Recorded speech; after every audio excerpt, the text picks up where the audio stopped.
মানুষের মতোই সবকিছুই করছে হাঁসটি। পিঠে সবজির ঝুড়ি ঝুলিয়ে মালিকের সাথে যাচ্ছে এদিক সেদিক।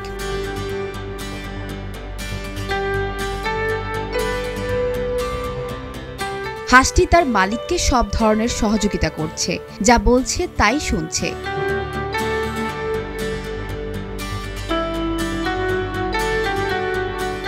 নির্ভয়ে হেঁটে চলছে রাস্তায়, কখনো পাড়ি দিচ্ছে বাঁশের সাঁকো।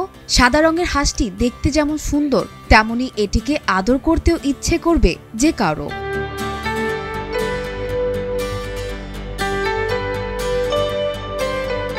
চীনের গুইঝৌ শহরের সৌমি নামের এক তরুণী ব্যবসায়ী ৩ বছর আগে হাঁসটি কিনেছিলেন। এরপর থেকে হাঁসটিকে মানুষের মতো আদর যত্ন করে লালন পালন করতে থাকেন তিনি। হাঁসটিও সহজেই পোষ মানে মালিকের। হাঁসটি আমাকে সব ধরনের সহযোগিতা করে, ঝুড়ি টানতে সাহায্য করে, সবজি তুলতে পারে, আমার সাথে সবজি বিক্রি করতে শহরেও যায়, যেখানে আমার স্টলটি পাহারা দিতেও সাহায্য করে, এমনকি পিঠে করে পানি বহন করেও নিয়ে আসে আমার জন্য। সারাদিন মালিকের সাথে পরিশ্রম করে, তারপর পানিতে নেমেই সাঁতার কাটে ও গোসল করে, যা দেখে তার মালিক খুবই আনন্দিত হয়। এসব কাজে অভ্যস্ত করতে তাকে টানা ৬ মাস প্রশিক্ষণ দেয় সৌমি।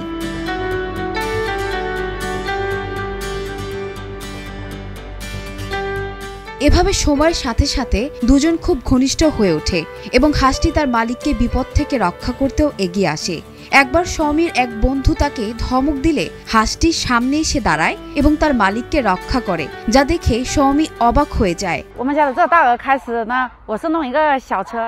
সম্প্রতি হাঁসটির একটি ঘটনা আমাকে অবাক করে দেয়। আমার একজন বন্ধু আমাকে ধমক দিচ্ছিল এবং ঠিক তখনই হাঁসটি তা দেখেছিল।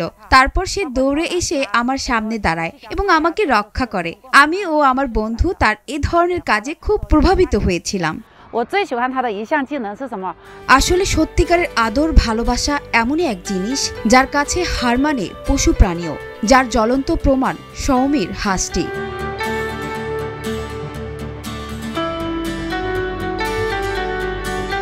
সানজানা তাবাসসুম, ভোরের কাগজ।